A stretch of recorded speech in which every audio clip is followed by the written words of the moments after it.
तर बघा विद्यार्थी मित्रो की या लेक्चर मध्ये आपण मागे वेव्ह म्हणजे काय ते पाहिलं. तर आता आपण प्रोग्रेसिव्ह वेव्ह म्हणजे काय.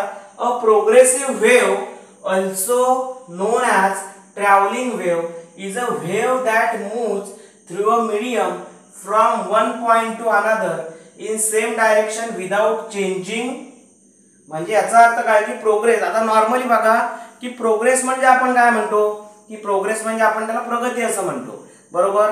मग मला सांगा की प्रगती आपण एखाद्या गोष्टीमध्ये करत असतो, ती प्रगती आपली कधी स्टॉप होत असते का. प्रगतीमध्ये कधी आपल्याला कधी अडथळे येत असतात का. आणि जरी अडथळे आले तरी आपण ती स्टेबल किंवा स्टेडी पूर्णतः फ्लो मध्ये कशी जाईल हाच आपण प्रयत्न करत असतो. मग बघा प्रोग्रेसिव्ह वेव्ह म्हणजे काय. A progressive wave also known as travelling wave is. Progressive वेव्हला ट्रॅव्हलिंग वेव्ह सुद्धा म्हटलं जातं. Progressive wave also known as travelling wave is a wave that moves through a medium. ती कशामध्ये आहे प्रोग्रेसिव्ह वेव्ह, कशामधून ट्रॅव्हलिंग होते, मीडियम मधून ट्रॅव्हलिंग होते. बघा की प्रोग्रेसिव्ह वेव्ह म्हणजे काय. A progressive wave also known as a travelling wave is a wave that moves through a medium from one point to another in the same direction without changing. याचा अर्थ काय होतो, त्याला प्रोग्रेसिव्ह वेव्ह असं म्हणतात.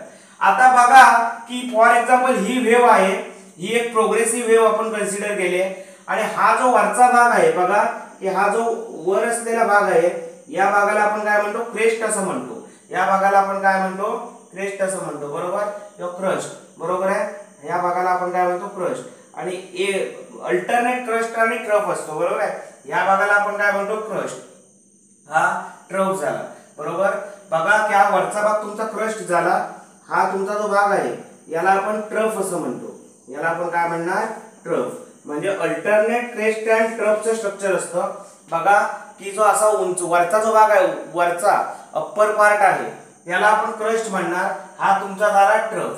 बघा त्याच्यानंतर क्रस्ट आणि ट्रफ, बघा की क्रस्ट आणि ट्रफ यांच्यातलं जे अंतर असतं याला तुम्ही काय म्हणणार वेव्हलेंथ असं म्हणणार.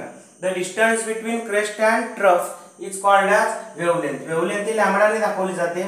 आणि बघा की मॅक्सिमम डिस्प्लेसमेंट आहे. म्हणजे आता अँप्लिट्यूड याचा अर्थ काय की दोन क्रस्ट मधले जे अंतर हे अंतर याला अँप्लिट्यूड असा कन्सेप्ट आपण म्हणत असतो. तर विद्यार्थी मित्र बघा की या लेक्चर मध्ये मी प्रोग्रेसिव्ह वेव्ह म्हणजे काय सांगितलं. इथून पुढील लेक्चर मध्ये मी दुसरा प्रकार आहे तो एक्सप्लेन करणार आहे. धन्यवाद.